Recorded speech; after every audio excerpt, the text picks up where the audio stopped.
Hello friends, मैं सब doctor कृति प्रशांत गोनिया और आज मैं बताने वाली हूँ आप लोगों को एक ऐसी डिसीज के बारे में जो कि बहुत ज्यादा कॉमनली हमें देखने में मिल रही है बच्चों से लेकर बुजुर्गों तक, जिसका नाम है डेंटल कैरीज। तो आज हम जानेंगे इस वीडियो में डेंटल कैरीज के causing factor, sign and symptom और आयुर्वेद एक्सपेक्ट से हम इसका मैनेजमेंट कैसे कर सकते हैं।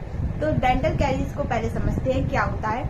डेंटल कैरीज मतलब जो हमारा टीथ है उसका इनऑर्गेनिक जो पोर्शन है उसका डीमिनरलाइजेशन हो जाता है और जो हमारा ऑर्गेनिक पोर्शन है उसका डिस्ट्रक्शन होना, इसको हम कहते हैं डेंटल कैरीज। इसमें साइन एंड सिम्टम्स हमें क्या मिलेगा? सीवियर पेन हो सकता है, पस निकल सकती है, ब्लड निकल सकता है, स्वेलिंग हो सकती है, कैविटी का फॉर्मेशन हो सकता है, ब्लैक डिस्कलरेशन हो सकता है हमारे टीथ का।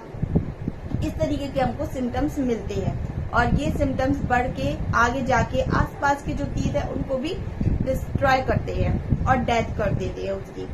इसलिए हमें इसका मैनेजमेंट करना बहुत इम्पोर्टेंट है। तो हम देखेंगे कि आयुर्वेद एक्सपेक्ट से हम इसका कैसे मैनेजमेंट कर सकते हैं। तो सबसे पहले तो हमें हमारे ओरल हाइजीन को मेंटेन करके रखना है, मतलब कि प्रॉपर ब्रशिंग करना है, 2 टाइम ब्रश करना है, मॉर्निंग एंड नाइट।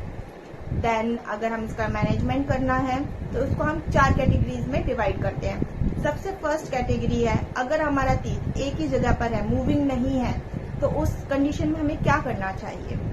तो उसमें हम स्वेदन दे सकते हैं, रक्त मोक्षण कर सकते हैं, अपीड़क नस्य का प्रयोग करते हैं, स्नेह गंडूस देते हैं, स्नेह भोजन देते हैं। अगर हमारा दांत अपनी जगह से हिल रहा है तो इसका एक ही मेथड है कि उसको सर्जरी के थ्रू निकलवाना या फिर दहन कर्म करवाना।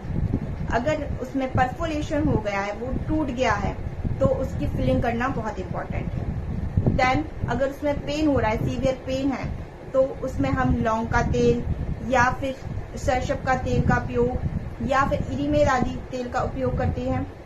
इसके अलावा अगर पेन ज्यादा है, सीवियर पेन है, तो उसमें हम हिंगू या फिर विडंग की जो टैबलेट्स आती हैं उसका प्रयोग कर सकते हैं। इसके अलावा अगर ये सारे मेथड्स करने के बाद भी आपका दर्द कम नहीं होता है तो हमें सीधे ही डेंटिस्ट के पास जाके हमारे टीथ का एक्सट्रैक्शन कराना ही एक लास्ट ऑप्शन बचता है। अगर आपको ऐसा लगता है कि टीथ सही नहीं हो रहा है तो जल्द से जल्द एक डेंटिस्ट के पास जाके और डेंटिस्ट की सलाह से ही सारे चीजों को उपयोग करना चाहिए, क्योंकि अगर टीथ एक जगह से खराब होता है तो वो आसपास के हमारे पूरे टीथ को भी खराब करता है और आसपास के टीथ को भी डिस्ट्रॉय कर देता है। अगर हम देखते हैं कि अगर हमें नॉर्मली पेन है, इतना ज्यादा दिक्कत नहीं हो रही है, तो हम कुछ होम रेमेडीज भी अपना सकते हैं। जस्ट लाइक हम गुनगुने वाटर में थोड़ा सा नमक डाल के, सेंधा नमक डालकर उसके गार्गल कर सकते हैं, या सरसों ऑयल से ऑयलिंग कर सकते हैं। उसमें भी हम थोड़ा सा सेंधा नमक मिला के और एक पेस्ट की तरह सरसों तेल में मिला के उसका पेस्ट लगा सकते हैं। तो ऑयलिंग अच्छे से करने के बाद भी हमको काफी रिलीफ मिलता है पेन से।